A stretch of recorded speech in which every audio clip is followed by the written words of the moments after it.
मंगलम गौतमो गणी मंगलम कुंद कुंदाद्यो जैन धर्मोस्तु मंगलम सर्वमंगल मांगल्यम सर्वकल्याणकारकम प्रधानम सर्वधर्मानां जैनम जयतु शासनम जैनम जयतु शासनम।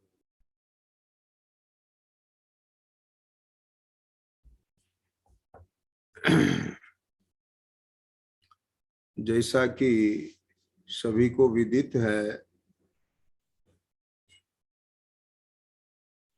कि आज चैत्र शुक्ला त्रयोदशी को 24वें तीर्थंकर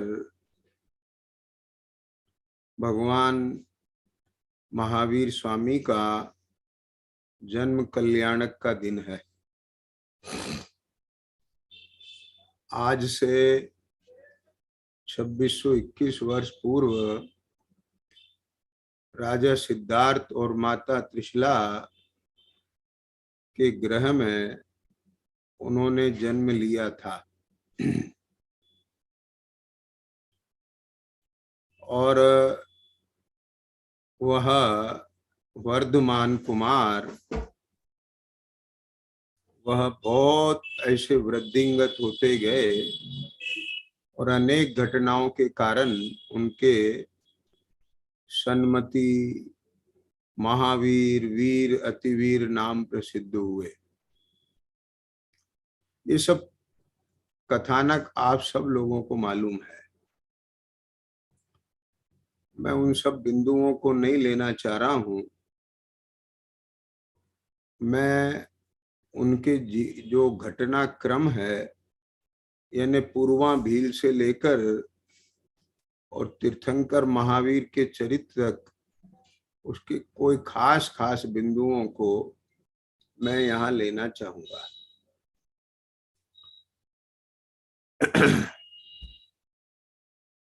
कल मैंने ये बात स्पष्ट की थी कि जैसे महावीर जयंती बहुत हर्षोल्लास के पूर्वक पूरे शासन राष्ट्र में मनाई जाती है, अन्य तीर्थंकरों का जन्म कल्याणक नहीं मनाया जाता है। यद्यपि उनके जन्म कल्याणक का महत्व कोई कम नहीं है। जैसे कि दशलक्षण महापर्व साल में 3 बार आता है,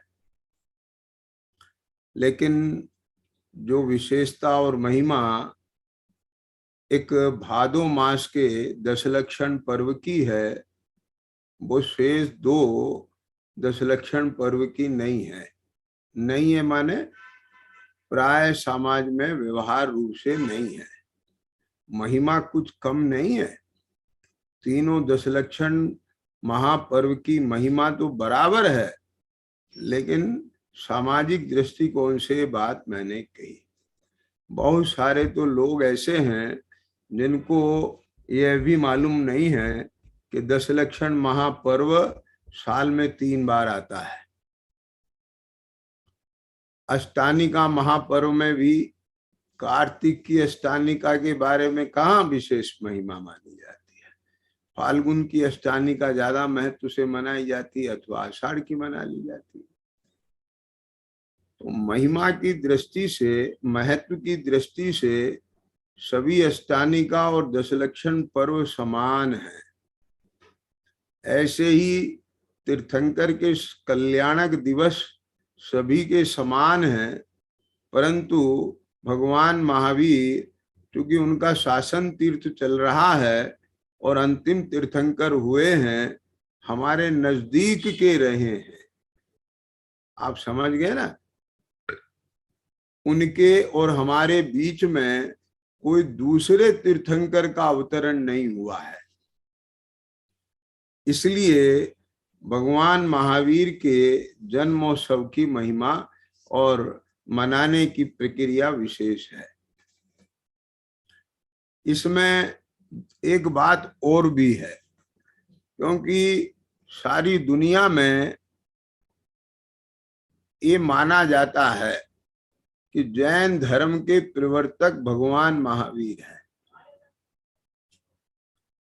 तो इसलिए जैन धर्म को भगवान महावीर से जोड़ा जाता है और उनके जन्म कल्याणक को सब लोग एक जैनों का विशेष पर्व मानते हैं। आप समझे ना। बाकी 23 तीर्थंकरों का तो उन्हें पता भी नहीं है, बहुत लोगों को, है ना। तो उनके जन्म जयंती और जन्म कल्याणक और दीक्षा तप, उन सब की तो बात ही छोड़ दीजिए। दूसरी बात, भगवान महावीर के भी गर्भ कल्याणक, तप कल्याणक, केवल ज्ञान कल्याणक, मोक्ष कल्याणक। मोक्ष कल्याणक तो दीपावली के दिन बनता है, तो इसलिए उसका भी प्रचार प्रसार काफी है। लेकिन बाकी कल्याणकों के बारे में ये समाज के लोग, जैन समाज के साथ साथ अन्य समाज के लोगों को भी ज्यादा परिचय नहीं है। इसलिए राष्ट्रीय स्तर पर महावीर जयंती मनाने का एक कारण ये भी नजर में आता है। अब आप और हम सब की ये जिम्मेदारी बन जाती है, ध्यान देना कि इसका जितना भी प्रचार प्रसार आप और हम सब कर सकें, करना चाहिए। कि जैन धर्म भगवान महावीर ने नहीं चलाया। यदि ये लोगों की धारणा रहती है धनपाल जी कि भगवान महावीर ने जैन धर्म चलाया, तो जैन धर्म की जो स्थिति है वो 2600-2700 साल के बीच में ही रह जाती है। आप समझ गए ना। ये जैन धर्म कितना पुराना है कि जितने महावीर पुराने तब से चला है।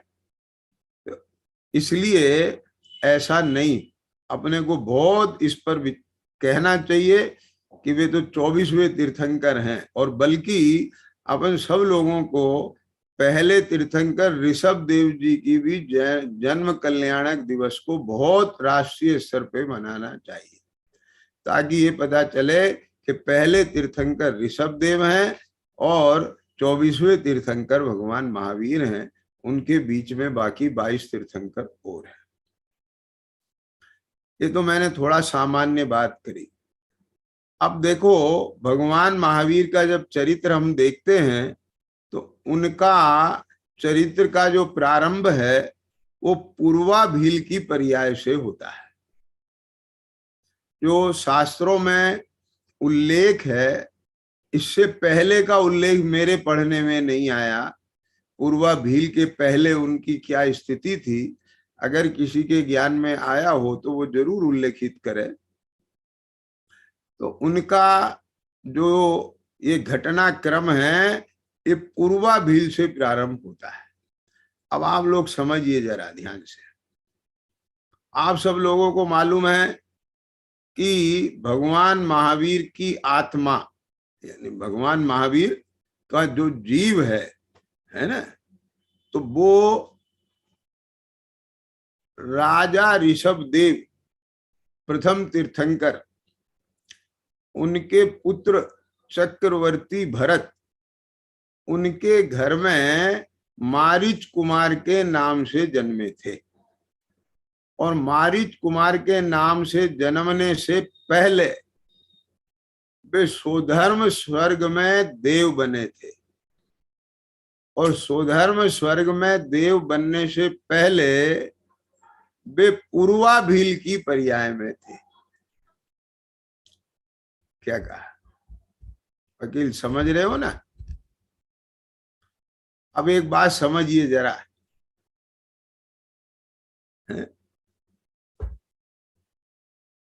सब लोगों को ऐसा लगता है कि चक्रवर्ती के घर कैसा पुण्यशाली जीव जन्मता होगा। ध्यान से सुनना मेरी बात। मालूम है, ये तो मारीच कुमार की बात है, लेकिन वो जो भरत जी के पुत्र थे बचपन से बोले नहीं थे। कितने 923 ऐसी कुछ संख्या है ना, 923 ही है ना चिद्रूप। तो वे वे मालूम कहाँ से आए थे? वो गिजाई की पर्याय से आए थे। आप लोगों ने बरसात में देखा हो, कच्चे रास्तों में वो बन जात इंद्रगोप कहते हैं उसे।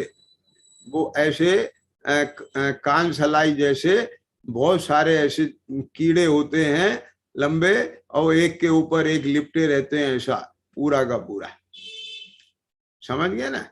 उनका पूरा ऐसा बंच बना रहता है, गुच्छा बहुत सारे होते हैं वो। तो वो सब पूरे एक साथ थे इंद्रगोप की पर्याय में। 923, मतलब वो 923 जीव थे वहां, और वो सब बरसात में वो एक जगह ही थे, और हाथी के पैर के नीचे आ गए। क्या समझ में है? और वहां से आयु पूरी करके चक्रवर्ती के घर में जन्म ले लिया। मैं इस घटना को इस प्रकार देखता हूं धनपाल जी, कि चक्रवर्ती के घर में जन्म लेने बहुत बड़ी बात नहीं है, और बहुत बड़ी बात भी है। ये बहुत बड़ी बात कैसे है? कि बहुत बड़ी बात इस ऐसे है, चक्रवर्ती के घर में घुसना मुश्किल है, और उनके घर में जो जन्म रहा है, तो चक्रवर्ती कैसे उनकी सेवा करता होगा। अपन देखो ना, अपने बच्चों को कैसे पालते हैं, आगे पीछे घूमते हैं, लाड़ लड़ाते हैं, और वो अपने सिर पे कूदते हैं। क्या वकील समझ गए? क्या नहीं समझ में आया? तो माने एक प्रकार से चक्रवर्ती से भी ज्यादा पुण्य समझ लो उनका है, कि चक्रवर्ती के सिर पे कूदते हैं वो। बात पकड़े मैं क्या कहना चाह रहा हूं? तो अब ऐसे पुण्य के धनी कौन? ऐसे पुण्य के धनी वो इंद्रगोप की पर्याय से आए, और उन्हीं के घर मारीच कुमार जन्मा, लेकिन वो स्वधर्म स्वर्ग से आए। और स्वधर्म स्वर्ग में कैसे गया मारीच कुमार? उससे पहले कहा थे? कि वे पूर्वा भील की पर्याय में।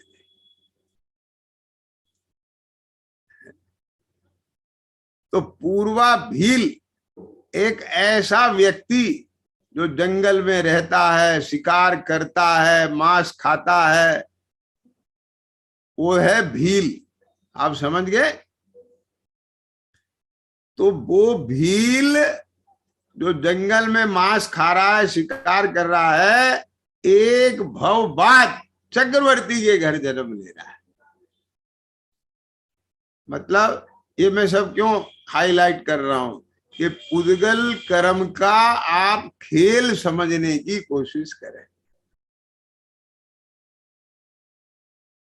क्या समझ में आए? मैं इस चर्चा के माध्यम से आपको रत्नात्रय की महिमा पे लेके जाऊंगा।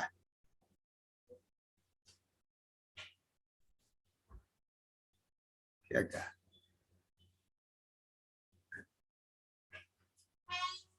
माने इंद्रगोप की पर्याय से चक्रवर्ती के घर ये भी कोई कर्म योग से पहुंचा जा सकता है। ख्याल में आया क्या नहीं आया? और भील भी स्वर्ग में जाके चक्रवर्ती के घर आ सकता है। उनने केवल एक नियम लिया था, मांस का त्याग किया था। कोई तत्व ज्ञान उसके पास नहीं था कि दे जाएंगे। देवसाज गुरु की श्रद्धा का उसे कोई ठिकाना नहीं था। बात समझिए जरा, है ना? क्या बोला है ना? समझ में आ रहा है ना अलका जी क्या कह रहा हूं मैं? अब आप कंपैरिजन करो कि अपन उस भील से कितने ऊपर हैं। क्या कहा? समझ में बैठी कि नहीं बैठी? उसको देवसाज गुरु का ठिकाना नहीं, अपने को सच्चे देवसास गुरु की श्रद्धा है, उनने अकेला मांस छोड़ा है और कौवे का मांस छोड़ा है। आप समझ गए ना? हम तो बहुत अभद से नहीं खाते, क्या क्या जमी कंदे नहीं खाते, मार्केट का नहीं खाते, तो उससे कितना ऊपर है। समझ में आ रहा है कि नहीं आ रहा है? और फिर भी ऐसा रोना रोते हैं, पता नहीं हमारा क्या होगा। मेरा मतलब समझ रहे हो कि नहीं समझ रहे हो? क्या नहीं? लेकिन ध्यान देना, उसकी स्थिति में और अपनी स्थिति में अंतर है। वहां उस भील ने जो त्याग किया है वो उसके लिए सर्वस्व है, और अपन ने जो त्याग किया है वो हमारे कुल और परिवार के लिए सर्वस्व नहीं है। आगे समझ में क्या नहीं है?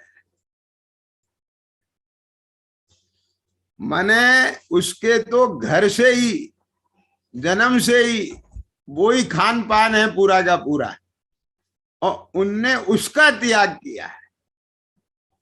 अपने तो दूर तक नाम निशान नहीं है, और जिसका नाम निशान नहीं है उसका त्याग कर दिया तो क्या बड़ी बात है।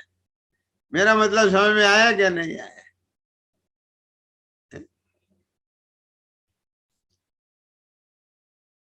सोचो, बात एक कौवे के मांस के त्याग की नहीं थी वहां पर। वहां जो बात थी वो परिणामों की विशुद्धि की बात थी। समझ में आ रहा है? वहां उन मुनिराज के प्रति विनय और आदर की बात थी, उनकी आज्ञा के पालन की बात थी, उनके सेवा सत्कार सम्मान की बात थी।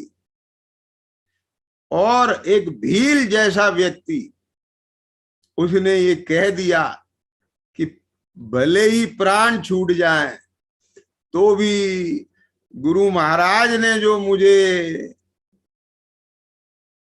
नियम दिया है मैं उस नियम को खंडित नहीं करूंगा। कीमत इस बात की है। जैसे मैं कई बार बोलता हूं ना धन कुमार के लिए, कि पूर्व भाव में धन कुमार के जीव ने खीर का आहार दिया था मुनिराज को, लेकिन खीर खिलाने से उसको इतना पुण्य का बंध नहीं हुआ था। समझे ना? आप 56 व्यंजन भी मुनिराज को आहार में दोगे तो पुण्य नहीं बंधेगा जो उसको एक थोड़ी खीर देने से बंधा है। सवाल वहां खीर का नहीं था, सवाल वहां उसके सर्वस्व का था। बरसों के बाद,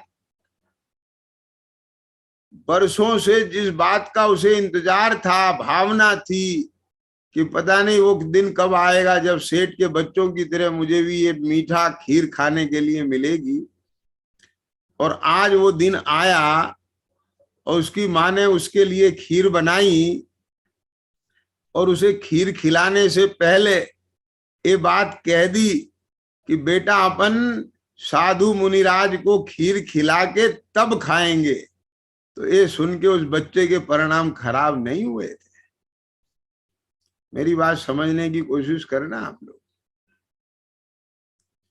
आप थोड़ी देर के लिए समझिए कि आपको जिस चीज का बहुत जबरदस्त इंतजार हो, आपकी रुचि का विषय हो, कहीं घूमने जाना हो, कुछ करने का काम हो, है ना, और उस समय माता पिता ये कह दें कि नहीं बेटा अपन घूमने बाद में जाएंगे, ये काम बाद में करेंगे, पहले देवसास गुरु की पूजा करेंगे, स्वाध्याय सुनेंगे, तो आप सोचो परिणाम कैसे होंगे।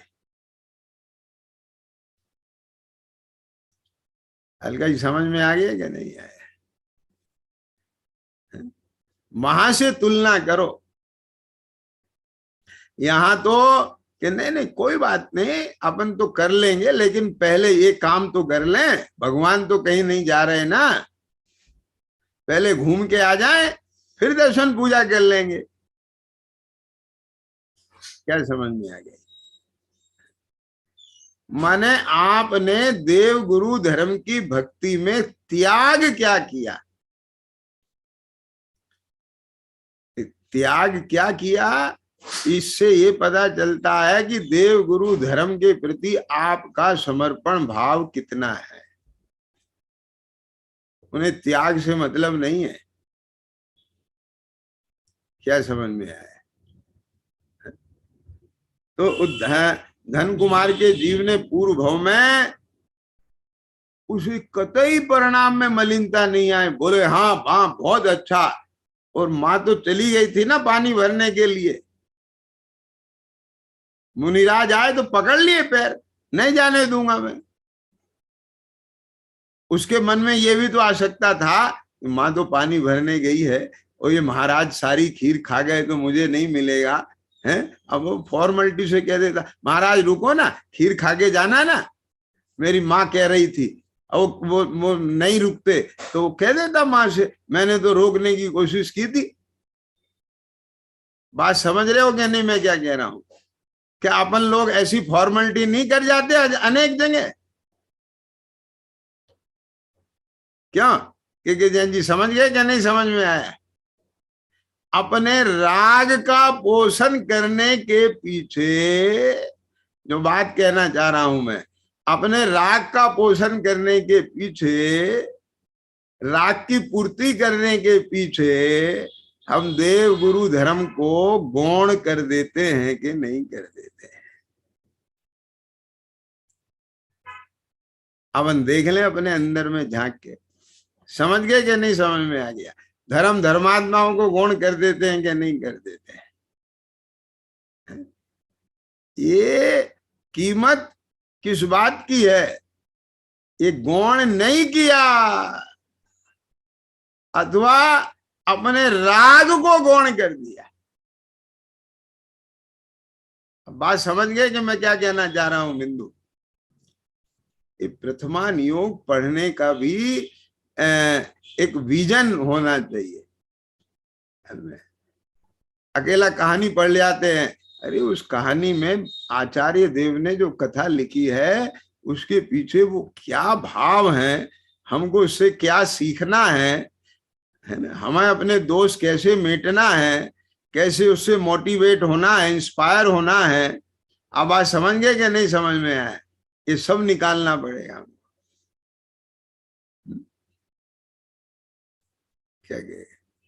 राग गौण कर दिया लेकिन उनको नहीं किया। और एक कथा ये भी आती है कि जैन जी कि राजा रानी के साथ, सेठ सेठानियों के साथ में बसंत ऋतु के पिकनिक मनाने के लिए जा रहे थे। उन्हें पता चला मुनिराज आ रहे हैं, तो रानी को इतनी कषाय उत्पन्न हुई कि इनके खातिर मेरे राग में बाधा आ गई है ना, अपना पिकनिक का प्रोग्राम कैंसिल हो जाएगा। समझ गए? और उसके परिणाम कितने कषाय से युक्त हुए कि उनने उन मुनिराज को आहार में कड़वी तुम्बी खिला दी, जहर भरी। समझ में आया? और उससे वो बीमार होकर के स्वाद बिगड़ गया, उनकी आयु पूरी हो गई, जो भी हुआ।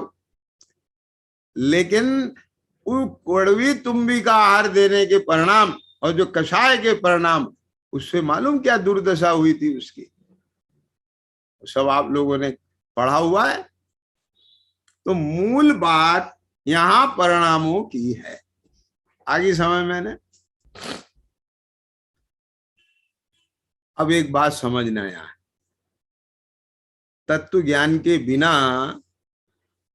परिणामों में देव गुरु धर्म की भक्ति और उनकी महिमा इतनी देखी जाती है, तो तत्व ज्ञानियों के कितनी होना चाहिए? कुछ समझे मैंने क्या कहा?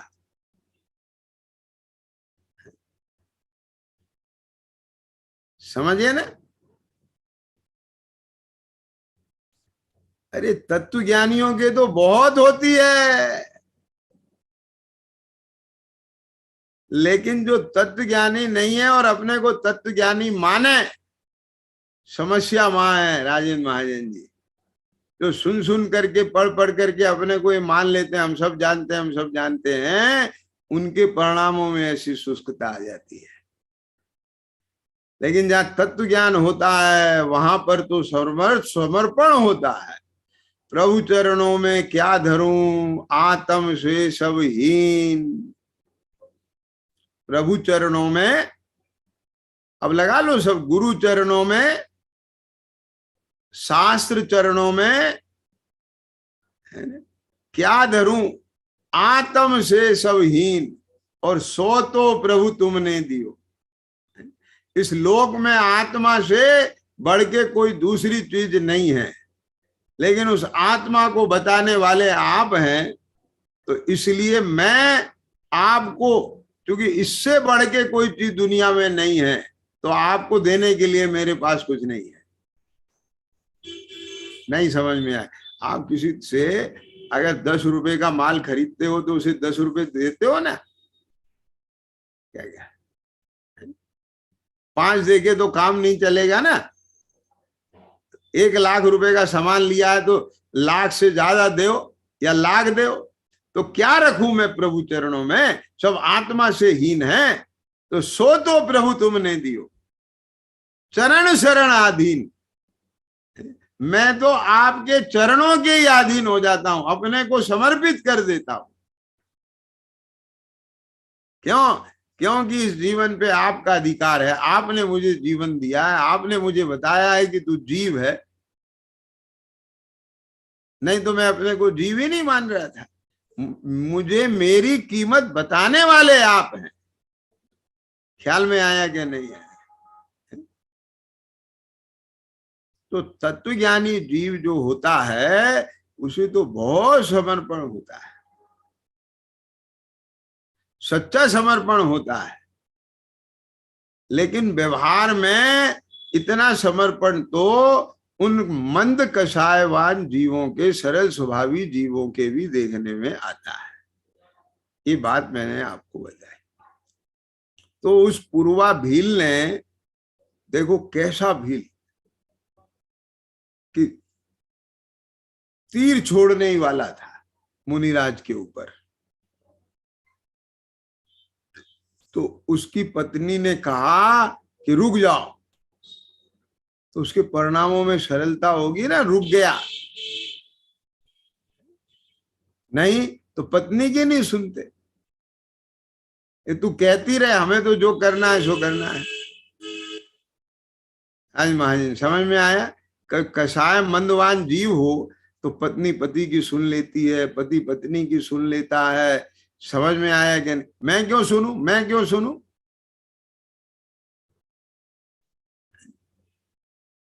एक कसाय की तीव्रता है ना, तो इतना तो था उसकी पात्रता में कि रुको ठहरो। उनने कहा देखो ये कोई शिकार नहीं है, तो उसकी बुद्धि में भी बात आ गई है, चलो हम उनके पास चलते हैं। चला भी गया। ये पात्रता नहीं होती के जैन जी, तो पता है मुनिराज के वचन भी उसे प्रभाव नहीं डाल पाते।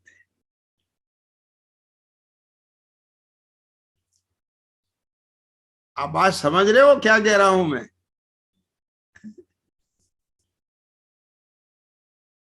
क्या समझे?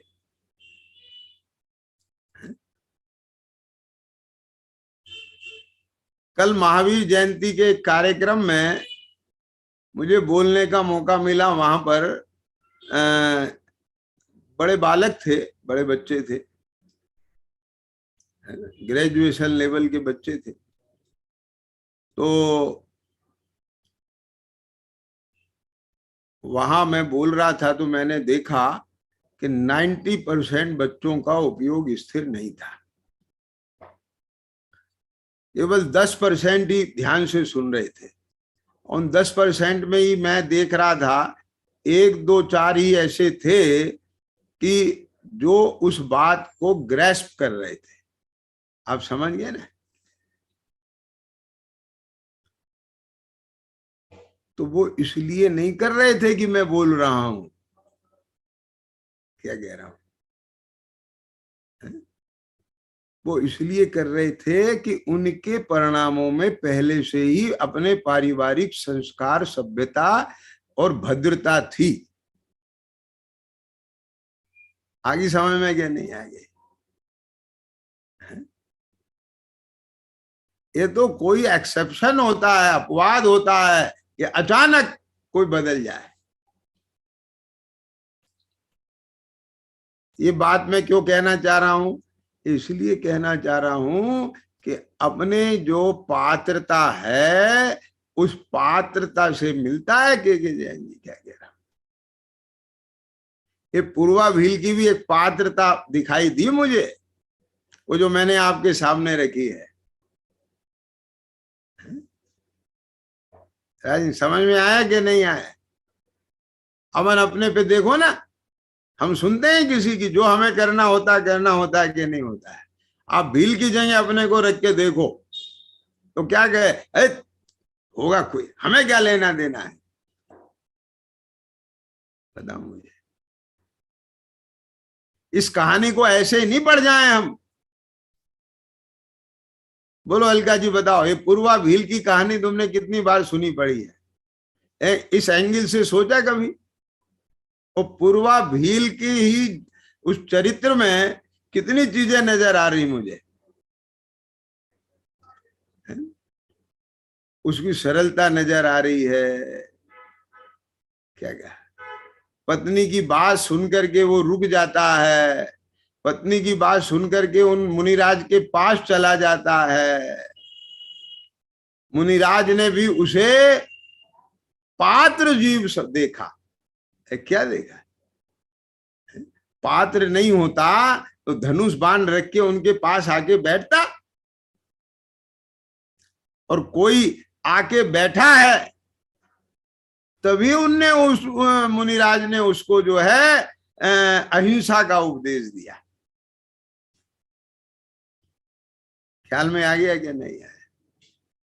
जो आज महावीर की अहिंसा सारे जगत को संदेश देती है और सारा जगत भगवान महावीर को अहिंसा का पर्यायवाची मानता है, बात समझ रहे हो कि नहीं मैं क्या कह रहा हूं?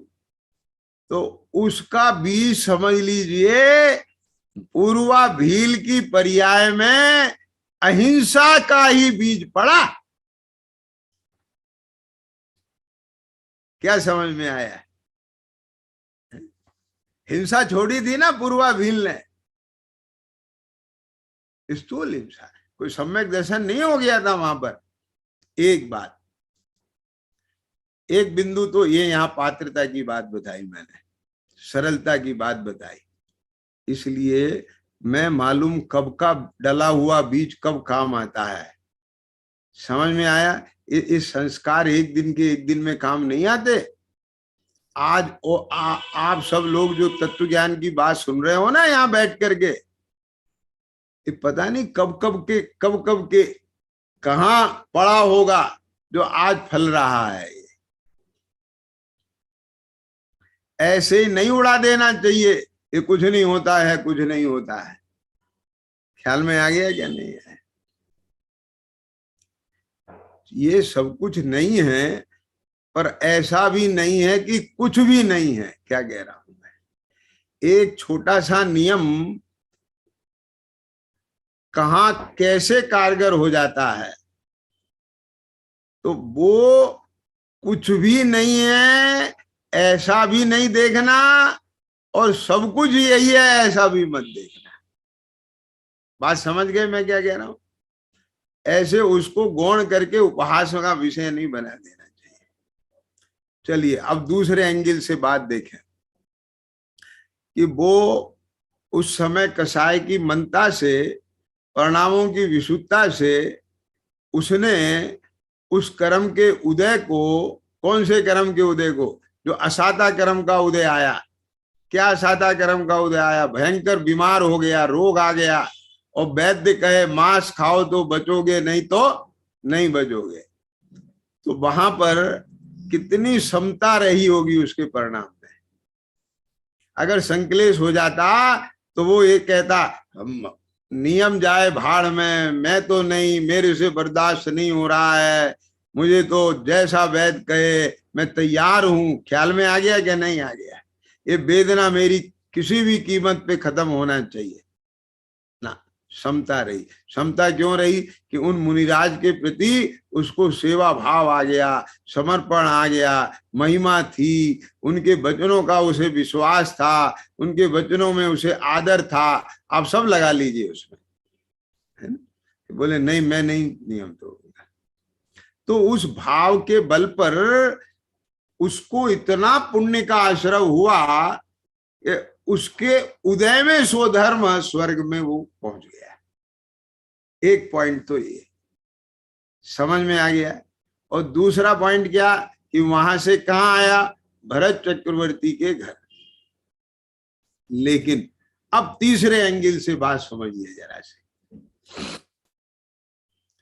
देखो सैलू, वहां उस मारीच के जीव को कितने प्रबल निमित्त थे,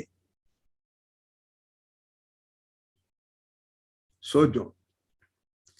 जिसके दादाजी प्रथम तीर्थंकर, जिनके पिताजी प्रथम चक्रवर्ती, जिनके काका जी बाहुबली प्रथम कामदेव। क्या समझ में आ गया क्या नहीं? ऐसे परिवार में हैं, और वो द्रव जीव, जीव द्रव तो वही है कि नहीं जिसे भविष्य का 24वां तीर्थंकर होना है, तीर्थंकर का द्रव। लेकिन देखो पर्यायगत योग्यता कि बाकी के जीव आदिनाथ स्वामी की देशना सुनकर सुलट गए और मारीच नहीं सुलटा। क्या मेरे मतलब समझ में आया? अब इससे बड़ा प्रबल निमित्त कौन मिलेगा? बोलो। अब इसका थोड़ा विचार करते हैं। देखो, ये बात अलग है कि वो कैसे सुलट जाते, क्योंकि इतना लंबा काल उन्हें संसार में परिभ्रमण करना था, उन्हें 24वां तीर्थंकर बनना था। आगे समय में वो तभी सुलट जाते तो वे 24वें नंबर तक संसार में कैसे रहते? वकील चंद, समझ में आया कि नहीं आया? वो बात एक अलग छोड़ दो, अब मैं दूसरी बात कर रहा हूं। हमें यहां से एक चीज देखना चाहिए कि अगर पर्यायगत योग्यता नहीं है तो तीर्थंकर जैसे द्रव का भी निमित्त मिले। कितना नजदीक का निमित्त मिला। एक घर में ही दादाजी, उनका पोता, ख्याल में आ गया है, और वो मिथ्या दृष्टि रह गया, और उसने मिथ्यात्व का प्रचार प्रसार किया। चलो मिथ्या दृष्टि रह जाए वहां तक भी कोई बात नहीं। क्या समझ में आ गई बात? कि नहीं, ये मुझे इनकी नहीं, मुझे तो अपनी दुनिया को सुनाना है, चलाना है। आप समझ गए? 363 मत चला दिए उसने, प्रचार प्रसार किया सब। ख्याल में आ गया क्या नहीं आया? तो अब आप एक चीज देखिए, ये मारीच का जीव भी देखा देखी सब उनके साथ में हैं, और जो राजा थे, ख्याल में आया, जो ऋषभ देव के साथ में दीक्षित हो गए थे, अनर्गल वर्तन करने लगे थे, उनमें से कुछ सुधर गए, कुछ नहीं सुधरे। जिनकी होनहार भली थी सुधर गए, नहीं तो नहीं सुधरे। तो इस घटना से हमें क्या बोध लेना चाहिए? ये घटना हमें इस बात का बोध करा रही है कि जिसकी पर्यायगत योग्यता है वो सुधरेगा, और जिसकी अभी पर्यायगत योग्यता नहीं आई है वो अभी नहीं सुधरेगा। और मैंने ये बात देखी है कि बहुत सारे परिवारों में बहुत बड़ी बड़ी टेंशन इसी बात को लेकर है। पति बहुत दुखी रहता है इस बात को लेकर के कि उसकी पत्नी धर्म नहीं करती, और पत्नी इस बात को लेकर के बहुत दुखी रहती है कि उसके पति धर्म में नहीं लगते। बात समझ में आया कि नहीं आया? तो कई बार मेरे सामने बात आती है, दोनों अपना अपना दुख गाते हैं, कहते हैं। तो अब मैं आपसे पूछता हूं कि क्या होना चाहिए? क्या उसके पति को दुखी नहीं होना चाहिए जिसकी पत्नी धर्म में नहीं लगे, और उस पत्नी को दुखी नहीं होना चाहिए जिसका पति धर्म में नहीं लगे? अब बताओ क्या कहना चाहोगे?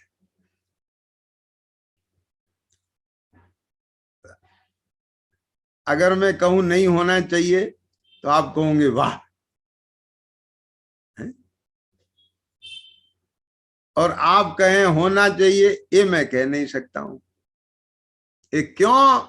क्योंकि दुखी होना अधर्म है। अलका जी क्या कह गया? अरे ये धर्म में लगे, ये भाव होना अलग चीज है।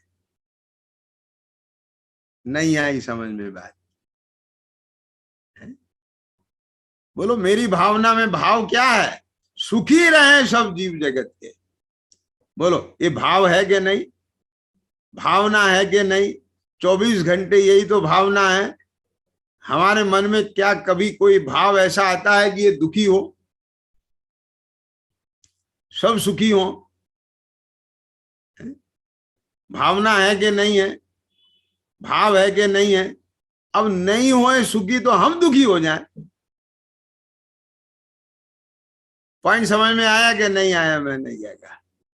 और दूसरी बात और सुन लो, अगर हम दुखी हो जाएंगे तो फिर उन्हें धर्म में लगाएगा कौन? क्या कह गया अकील जी? समझ में आया कि नहीं आया तर्क? क्या? और तीसरी बात, हम उन्हें धर्म में लगाना चाह रहे हैं तो इसका मतलब ये हम धर्म में लगे हैं। नहीं आई समझ में बात मैं क्या कह रहा हूं? निधि समझ रहे ना? अगर पति धर्म में लगा है तो पत्नी को लगाना चाह रहा है, पत्नी लगी है तो पति को लगाना चाह रहा है, माँ बाप लगे हैं तो बच्चों को लगाना चाह रहे हैं, बच्चे लगे हैं तो माँ बाप को लगाना चाह रहे हैं, एक भाई लगा है तो दूसरे को लगाना चाह रहा है। तो लगाना कौन चाहेगा? के जैन जी, जो लगा होगा। क्लियर हो गई कि नहीं हो गई बात? अब जो धर्म में लगा हुआ है वो अगर दुखी हो जाएगा, दुखी रहने लगेगा, तो दूसरे को प्रेरणा क्या मिलेगी कि धर्म में लगने वाले ही दुखी रहते हैं तो हमें धर्म में नहीं लगना है। आगे समझ में क्या नहीं? आगे क्या चिद्रूप पकड़ में आया? और कौन धर्म ये कह रहा है? अरे यहां तो ये देखो ना, आदिनाथ स्वामी ने किसी की परवाह नहीं की, अपनी परवाह की। बोलो बताओ मुझे क्या समझ में आया कि नहीं? उनने अपने आत्मा की परवाह की। बोलो मुझे बताओ।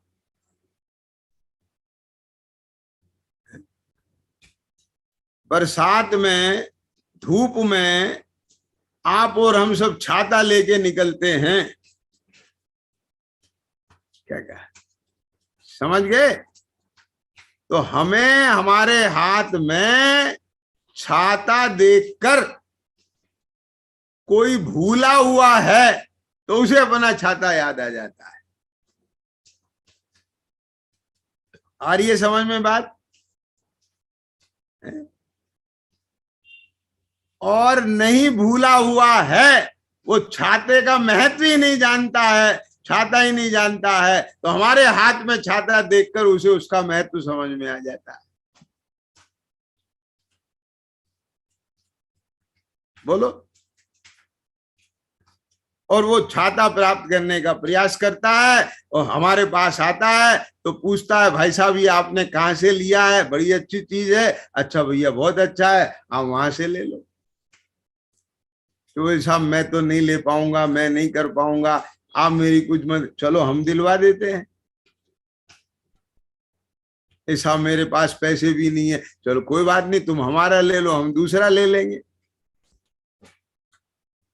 अब इससे ज्यादा और आप क्या कर सकते हो? मुझे इस बात का जवाब दो। बोलो राजेंद्र महाजन, समझ में आया क्या नहीं आया? ये तो कोई उपाय नहीं है कि दूसरा आदमी छाता नहीं लगाए तो हम भी छाता हटा दें अपना। वो भीग रहा है तो हम भी भीगे, वो धूप में जल रहा है तो हम भी तपें, वो धर्म में नहीं लग रहा है तो हम भी धर्म का मार्ग छोड़ के आर्त ध्यान में लग जाएं, संकलेश करने लग जाएं, घर में कलह करने लग जाएं, डिबेट करने लग जाएं, कसाय करने लग जाएं। नहीं, ये कोई उपाय नहीं है। अगर करना ही है तो बात को सुनना, बहुत मार्मिक बोल रहा हूं वकील जन, करना ही है तो हमें आत्मावलोकन करना है, हमें सेल्फ इन्फेक्शन करना है, इंस्पेक्शन, आत्मनिरीक्षण करना है। कि क्या करना है कि क्या कोई ऐसा कृत्य मेरे जीवन में है क्या कि जिसका निमित्त पाकर के ये धर्म से दूर हो रहा है? बात को समझना है। यदि कोई मेरा व्यवहार, मेरे वचन, मेरी चेष्टा कहीं कोई इसके लिए प्रतिकूल बन रही है तो मुझे क्या दिक्कत है? मैं उसको उसी हिसाब से मोल्ड कर दूं। क्या तो कितना मोल्ड करना, कैसा मोल्ड करना? जिसमें अपना धर्म बाधित ना हो, भले ही राग गौण हो जाए। क्या कह रहा हूं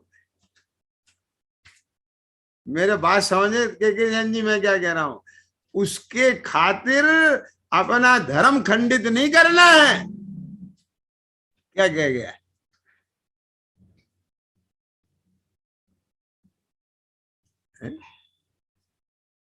आप समझ गए क्या कहा?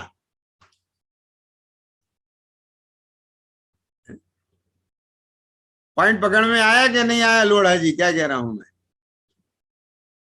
नहीं समझ में आ रहा अलका जी क्या कह रहा हूं? माने उनके खातिर, उन्हें धर्म में लगाने के खातिर अपने को अधर्म का विष नहीं पीना है।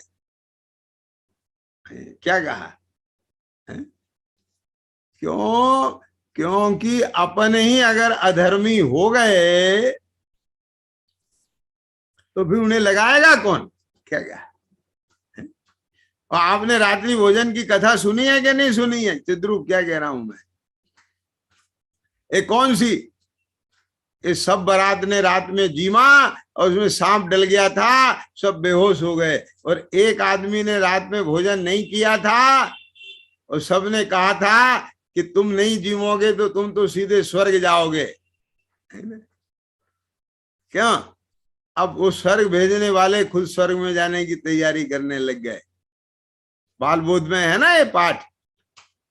तो क्या शैली है उसकी कि अगर वो भी रात को खा लेता तो बाकी को अस्पताल कौन पहुंचाता? बात समझ में बैठी कि नहीं बैठी? यदि उन्हें धर्म में लगाने के चक्कर में हम अधर्मी हो जाएं तो उन्हें धर्म में कौन लगाएगा? धर्म का प्रेरणा कैसे मिलेगी? वकील समझ में आया ना? तो इसलिए धर्म का रास्ता छोड़ना नहीं, दुखी संकलेशित होना नहीं, आर्त ध्यान करना नहीं, लेकिन अगर अपने राग को बदलने में, राग को गौण करने में ख्याल में आया और वैसे अपने तन मन धन से उनको प्रेरित करने में, उन्हें लगाने में जी जान लगाना पड़े तो लगा देना। क्या कह रहा हूं? वो बात समझे कि नहीं समझ में आएगी कि जी क्या कहा? आया ख्याल में कुछ?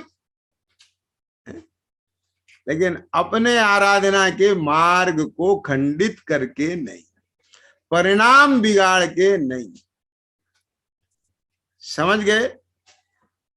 तो ये बहुत बड़ी आज समस्या है, क्योंकि ये बहुत आती है हमारे सामने, बहुत आती है। उसको रात दिन का आरत ध्यान चलता रहता है कि क्या करें क्या करें क्या करें। भाई मेरे जीवन में और कोई दुख नहीं है, यहां तक के शब्द सुने हैं मैंने, हमारे जीवन में कोई दुख नहीं है, बस एक ही दुख है। ये क्या साहब, क्या दुख है? ये बोले धर्म में नहीं लगते।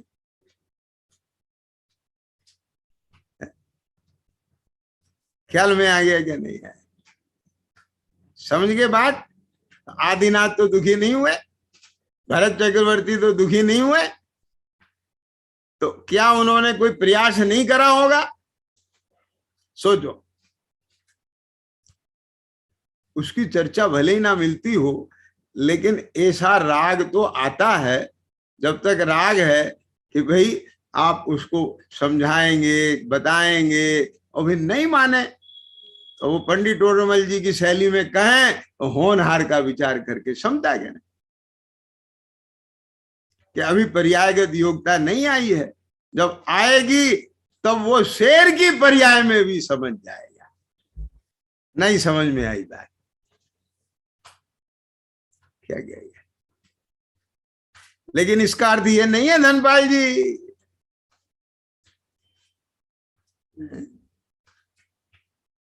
कि मुनिराज को भी विकल्प आया कि नहीं आया। अब वो मुनिराज भी ये सोचते ठीक है जब जैसा होना होगा होगा, लेकिन वैसी पर्यायगत योग्यता बन रही थी ना, तो जैसी गति वैसी मति। तो उधर उनके सम्यक दर्शन की पर्याय का काल आ रहा था, उससे पहले उनको भी वो भाव आ गया। भगवान की देशना में बात आई थी कि 24वें तीर्थंकर का जीव सिंह की पर्याय में अमुक वन में शिकार कर रहा है। आई समझ में कह रही है? उन दो मुनिराज को ये भाव आया कि चलो, क्या चलो कि देखें तो सही भैया, ये ऐसा तीर्थंकर का द्रव शिकार कर रहा है। क्या समझ में आया? बोलो चिद्रूप, समझ में आ रहा है कि नहीं आ रहा है? देखो मेरी एक बात समझना, कि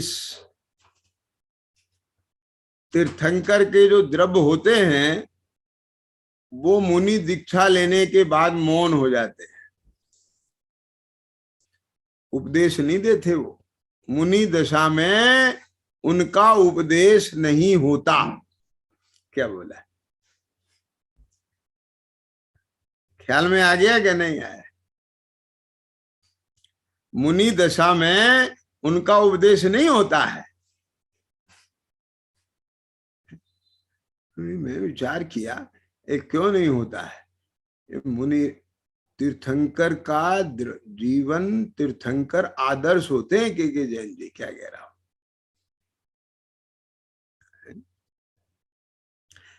ये तो हमारी कमजोरी है कि हम पूरी तरह से 100% बिल्कुल गुप्त होकर, मौन होकर के अपनी आत्म आराधना और उसकी पूर्णता में नहीं लगे हैं। हमको अपने परिणामों की विशुद्धि के लिए ये सब निमित्त आलंबन चाहिए। धनपाल जी क्या कह रहा हूं? ये जो चश्मा लगा है ना, ये कोई हमारा सौंदर्य नहीं है, ये हमारी आंख की कमजोरी की निशानी है। बात समझे मैं क्या कह रहा हूं? ये जो हमारे हाथ में कैलकुलेटर है ना, ये हमारे हिसाब लगाने की कमजोरी की निशानी है। एक पेन से लिखना एक कमजोरी की, याददाश्त की कमजोरी की निशानी है। पहले कहां था लिखतम, सब याद रहता था। समझ आ गया क्या नहीं आ गया? तो ऐसे ही कभी देव दर्शन का अवलंबन लेना, कभी स्वाध्याय का अवलंबन लेना, कभी तत्व चर्चा का अवलंबन लेना, कभी सुनने सुनाने का अवलंबन लेना, पढ़ने पढ़ाने का अवलंबन लेना। के जैन जी, ये सब हमारी कमजोरी की निशानी है। और एक बात और समझ लीजिए, यद्यपि ये कमजोरी की निशानी है, लेकिन अपनी इस कमजोरी को छिपाने के लिए इन निशानियों को मत मिटाना।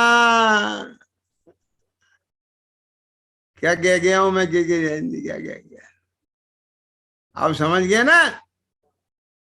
कि बोले चश्मा लगेगा तो ये माना जाएगा कि इनकी आंख कमजोर है, और आंख कमजोर है तो हम चश्मा लगाना बंद कर दें। मालूम फिर क्या होगा? माथा फूटेगा।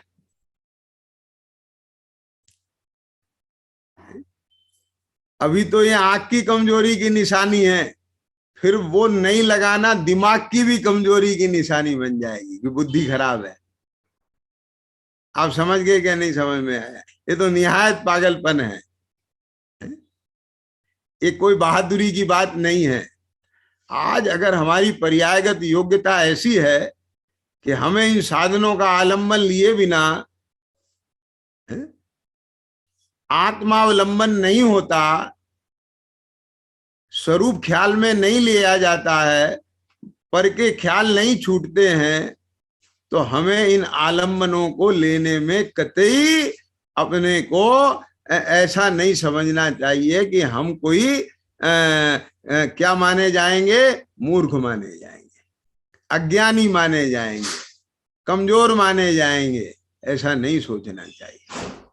खूब भरचक लेना चाहिए अवलंबन, और अवलंबन लेने के बाद अपने को स्वावलंबी बना देना चाहिए। बात समझ में आ गया क्या नहीं आ गया मैं क्या कह रहा हूं? तो ये बात मैंने यहां से कही थी कि तीर्थंकर दीक्षा लेने के बाद उपदेश नहीं देते। क्या क्या? तो आदिनाथ स्वामी ने भी उपदेश नहीं दिया, लेकिन जब वो केवल ज्ञानी हो गए समो शरण में तो उपदेश खिरा ना, तो मारीच ने नहीं सुना। अब बोलो क्या समझ में आया? भरत चक्रवर्ती ने नहीं सुना, वो भरत चक्रवर्ती की नहीं सुनी मारीच ने, है ना? और जब योग्यता आई तो तीर्थंकर नहीं, दो सामान्य मुनिराज की देशना काम कर गई। ख्याल में आ गया क्या नहीं आ गया? तो इसमें ये छल नहीं निकालना कि जब हमारी पर्यायगत योग्यता आएगी तब वो बात हमें लग जाएगी। ख्याल में आया? अब नहीं लग रही है तो कोई बात नहीं, लगाओ। नहीं लगे, लगाने पर भी तब ये बात समझना। क्या कह गया मैं? दूसरे को लगाने के प्रयास करना, वो नहीं लगे तब समझना कि अभी इसकी होनहार नहीं आई है। नहीं समझ में आई बात? धनपाल जी समझे ना? दुखी नहीं होना, आर्त ध्यान नहीं करना, परिणाम संश्लेषित नहीं करना, कसाय नहीं करना, ये तो महाधर्म है। ख्याल में आ गया क्या? और सुनो, सिंह की पर्याय में मांस खा रहा है जीव, और मुनिराज को देखा। आप सोचो, आकाश से आते हुए मुनिराज को देखा। ये बात मैंने कहीं पढ़ी नहीं है, लेकिन मैंने विजुलाइज किया इस बात को, आखिर क्या हुआ होगा उसमें। तो मुझे ऐसा लगता है कि शेर ने आज तक ऐसे निशंक मनुष्य को नहीं देखा, कि जो निशंक होके निर्भय होके उसके सामने यूं चला आ रहा हो। आप समझ गए ना? उसने तो देखा है कि मुझे देखते सबको ही भागते हैं, छिपते हैं, आखिर ये क्या नजारा है। आप समझ गए ना? तो उसके विस्मय के भाव में मानो उसके अंदर में जो क्रूरता का जो उदय चल रहा था, शिकार खा रहा था, भूख थी, सब कुछ जो भी था वो सब गौण हो गया। आप समझे बात को? क्या हो गया? आप समझ रहे ना? मुनिराज की देशना तो बाद में आई। हे सिंह, हे मृगराज, तुम ये क्या कर रहे हो? तुम समझो तुम कौन हो, तुम भविष्य के तीर्थंकर हो, ऐसा सब जो उनने उनको जो है बातें कही मुनिराज ने, वो तो सब बाद में हुई ना के जैन जी।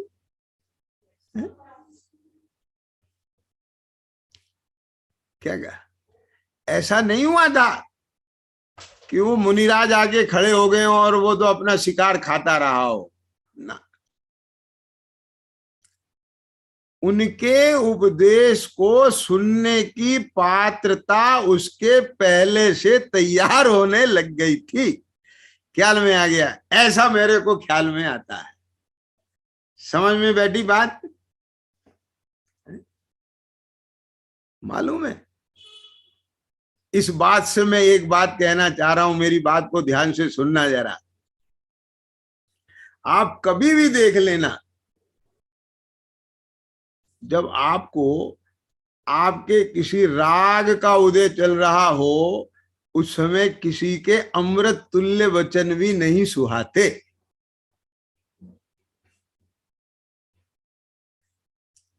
राजी महाराज, समझ में आ रहा है क्या नहीं आ रहा है? आपके भीतर में कोई भी विकल्प चल रहा हो, XYZ,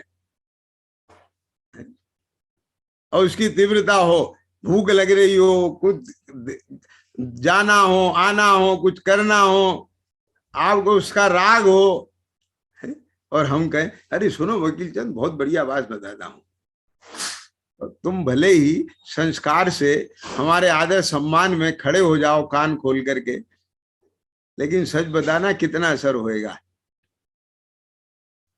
वो कितना काम करेंगे वचन, सही बता दो। आज ही समझ में क्या नहीं आ गई?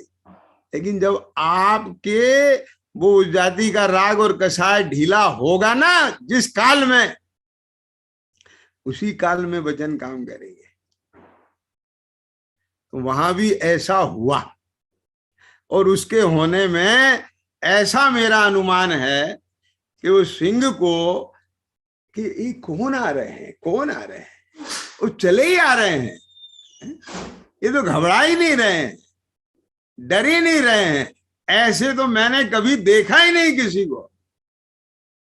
ये सब चलने लग गया उसको, और वे आके खड़े हो गए। क्या समझ में आया क्या नहीं आया? तो वो झपटा थोड़ा ही था के जैन जी उनके ऊपर, उसको पता चल गया था ये निर्गंथ मुनिराज हैं। अभी कुछ नहीं पता चला था, अभी सम्यक दर्शन तो बाद में होने वाला है। बात समझे ना? तो इस बात से मैं क्या कहना चाह रहा हूं, इस तथ्य से, ये सुनो मेरी बात ध्यान से। जैसे सम्यक दर्शन की पर्याय आने से पहले, यानी करण लब्धि के परिणामों से पहले प्रायोग लब्धि होती है, और प्रायोग लब्धि से पहले देशना लब्धि होती है। समझ में आया कि नहीं आया? वो देशना का ग्रहण होने से पहले कोई तैयारी भी होती है। एक पॉइंट मुझे निकालना है इसमें से। ये क्या पॉइंट निकालना है? ये जैसे मुनिराज को देखकर उसके भीतर में जो भी राग का विकल्प चल रहा था वो शांत हो गया और वो उधर आकर्षित हो गया और धारा बदल गई उसकी। ऐसे ही जब उसको नहीं पता था मेरी सम्यक दर्शन की पर्याय आ रही है, लेकिन अपने को तो पता होता है ना, अपने अब स्वाध्याय का समय होने वाला है। क्यों जिद्रूप निधि वकील जन, समझ में आ रहा है ना क्या कहा? तो उससे कुछ समय पहले से क्या कहा, विकल्पों के व्यापार शांत हो जाना चाहिए। भरे हुए उपयोग से अगर हम जिनवानी पढ़ेंगे, जिनवानी सुनेंगे, उसकी मानसिक तैयारी नहीं होगी पहले से, उसके आदर अभिनंदन के लिए हम तैयार नहीं खड़े होंगे, तो फिर उसमें आपको कोई उपलब्धि नहीं होगी। बात समझे ना? जैसे हम मेहमान के लिए द्वार पर खड़े होते हैं, आइए साहब पधारिए, तो आने वाले को कितना अच्छा लगता है और आपको भी कितना अच्छा लगता है। क्या समझ में आया? और वो आके खड़ा हो जाए और तुम काम में लगे रहो तो कैसा लगता है? आगे ख्याल में क्या नहीं? आगे ये जिन वचन भगवान की देशना चालू हो जाए और हमारे दिमाग में विकल्पों में ही उलझा रहे उपयोग, तो बोलो क्या होगा? समझ में आया क्या नहीं आया? एक सिंह भी भगवान महावीर बनने के लिए सम्यक दर्शन पूर्वक आज से प्रारंभ कर देता है अपनी यात्रा, लेकिन उसकी पात्रता क्या थी वो उसकी चर्चा मैंने की है ना? आई समझ में क्या नहीं आ गई? बाकी के सब काम अपने आप होते चले गए। तो ऐसे ही है ना, कुछ बिंदुओं को मैंने आज छुआ है, तो वो उनके माध्यम से कुछ तथ्य बताए हैं। जीवन चक्र तो इतना बड़ा है, उनकी एक एक घटनाएं इतनी हैं, आप सोचिए कि 365 दिन भी अगर उनकी व्याख्या करें तो 365 दिन भी कम हो जाएंगे। आप स्वयं इस प्रकार से उनका चरित्र बहुत महापुराण में भी है, महावीर पुराण में भी है, स्वतंत्र रूप से 24 तीर्थंकर पुराण में भी है, सब जगह अनेक जगह आपको मिलता है।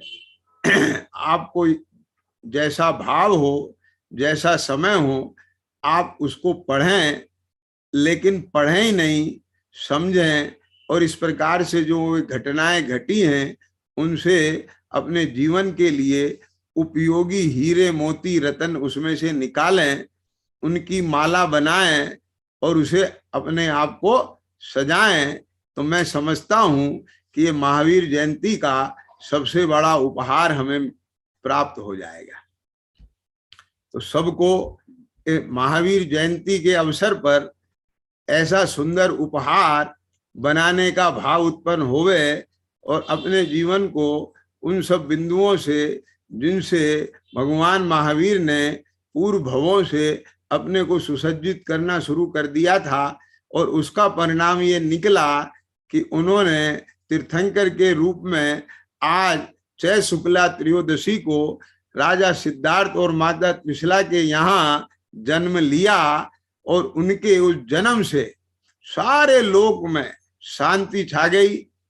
उन्होंने तो अपने जन्म मरण का अभाव किया ही, लेकिन जगत को जन्म मरण के अभाव करने का मार्ग भी दिखा दिया, और वह मार्ग आज भी हमें आचार्य भगवंतों के द्वारा इन ग्रंथों में उपलब्ध है, जिसकी चर्चा हम प्रतिदिन ताहि सुनो भवि मंथिरान इसके माध्यम से चला रहे हैं, है ना। ताते जिनवर कथित तत्व अभ्यास करीजे, संशय विभ्रम मोह त्याग आपो लख लीजे। तो इस प्रकार से जो उन्होंने धर्म तीर्थ बताया है उसकी चर्चा तो हम प्रतिदिन कर ही रहे हैं, लेकिन उनके जीवन के कुछ बिंदुओं को लेकर के जो आज चर्चा की है वो भी मैं समझता हूँ उपयोगी है और हमें उसे उपयोग में लेना है। इस शब्दों के साथ उनके श्री चरणों में मैं बारंबार नमन करते हुए अपना वक्तव्य विराम को प्राप्त करता हूँ। ओम नमः शिवाय।